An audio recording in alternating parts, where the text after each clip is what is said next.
As problems remain unresolved with the Kahnawake Combined Schools Committee, Grand Chief Mike Delisle Jr. addresses the community on this contentious issue.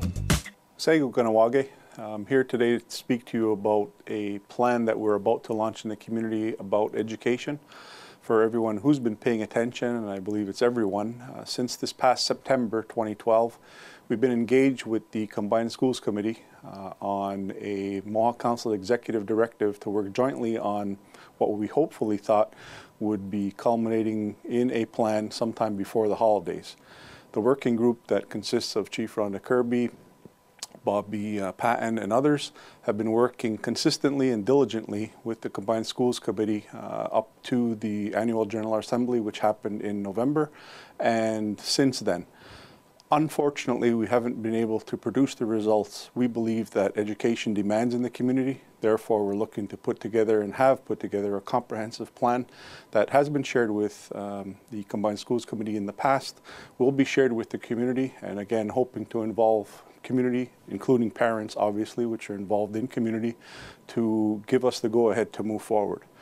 Understanding that it's been contentious all the way back to when we suspended the activities of the Combined Schools Committee prior to September of 2012 and then culminating again in this agreement to move forward, we just haven't achieved the type of success that we believe education demands.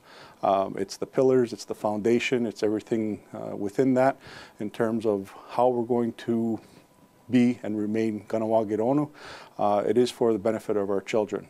This isn't a takeover. Once again, this isn't about Mohawk Council of Kahnawake exerting muscle, bullying as we've been accused of in the past, or anything in between. We're just trying to ensure that specific items get addressed in a timely fashion. And people may say, well, you should have done it before. In any case, this is where we're at once again today. The specific pieces that we talk of are constitutional reform. We understand that there are several floating constitutions which have holes in them, identified by all parties who have been involved in this prior to even last September. We need to hire somebody to have them do the work to ensure that it gets done. All due respect to the present and previous Combined Schools Committees. It's a volunteer, as acknowledged, volunteer organization. Kudos to the people who have worked diligently to get to where they were at in the past. But since 2005, 2006, it's been very difficult to try and do the work that's necessary. It requires dedication, which I believe many of the members have, but again, in the past and in the present. But it requires diligent work to be done on a daily basis. And with everybody's busy schedule on a volunteer basis, it's almost impossible to do. So that's just one of the pieces that we believe needs to happen. Again, everyone will remember that this started because of the dismissal of the former Director of Education back in January of 2012. We're looking not to rectify that either, but again, trying to resolve some of those issues that community members, parents, and educators have in terms of what happened back then.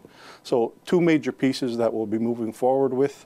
The community will be informed in terms of what the actual comprehensive plan will be.